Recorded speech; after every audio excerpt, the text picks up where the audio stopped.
Welcome to Why to Be Fit. I'm Crystal, and today we're going to talk about diastasis recti. So what diastasis recti is a separation of the abdominal muscles during pregnancy. So the two sides of the rectus abdominis actually pull apart to create space for the growing baby. What we want after pregnancy is for the muscles to fuse back together, but it's the connective tissue that has to heal.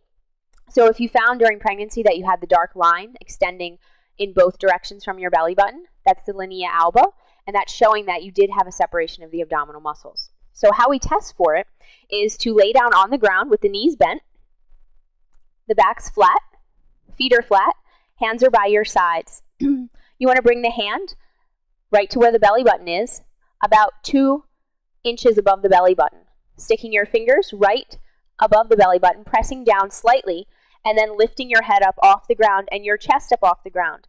You may feel a space between the two muscles. If you do, you want to see how many finger widths that is. If it's 1 finger width, that's about the space of a regular separation. If it's more than 2 finger widths, then you still have a pretty significant diastasis recti that we need to focus on healing before you can work on the abdominal muscles. This could be anywhere from the 1 finger width all the way up to all your entire hand fitting between the muscles. So the larger it is, the longer it's going to take to heal. What you want to focus on if you do have diastasis recti is a few things. You want to focus on learning abdominal breathing once again. So that diaphragmatic breathing, when you inhale and you feel the belly expand, and you exhale and you feel the belly contract. So if you put your hands on your belly now, take a deep inhale, focus on the belly, focus on the breath drawing into the belly. And you want to feel the belly expand when you inhale and contract when you exhale. If you don't feel that, you want to work on drawing the breath into the belly, making sure with one hand on the chest and one on the belly that you're not breathing just into the chest. So take an inhale and notice if you feel the chest rise. If you do, you're compensating by chest breathing, and you want to focus on drawing the breath down into the abs. Number 2, you also want to make sure that you're not doing any exercises to place stress on the abdominal muscles. So the ones that are going to place stress on the abs are anything where the belly's facing down because you're creating pressure in the abdomen. So you don't want to do planks. Planks are creating pressure through the front line of the belly. Even though they're really strengthening for the abs, they're going to make that separation more significant.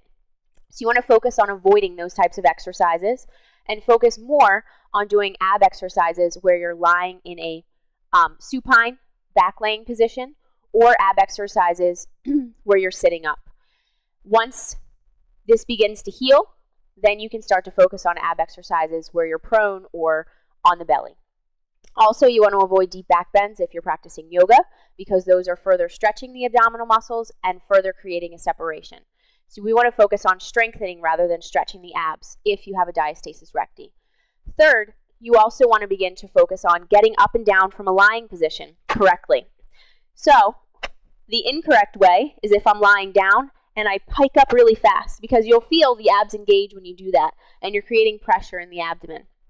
So what you want to focus on doing to heal the diastasis is to roll to one side and press up to a seated position rather than piking up.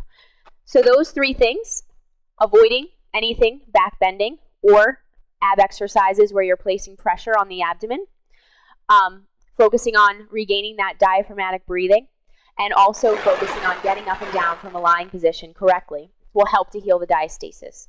It may take a little while. It may take several weeks to a few months for it to heal, and that's okay. It's really more important to focus on healing that rather than strengthening the stomach, because the more you strengthen the stomach muscles while you have a diastasis, the more you'll notice the stomach muscles beginning to protrude, giving you that mommy tummy that looks like you're still 3 to 4 months pregnant, even though you're not pregnant anymore. It also could aggravate and cause an umbilical hernia. So these are things that you want to avoid. So after you've tested, if you notice you have diastasis, make sure that you're doing those things to help it. And if you have any further questions or need any type of assistance, feel free to email me at crystal@ytobefit.com, and I'd be happy to help you. Thanks.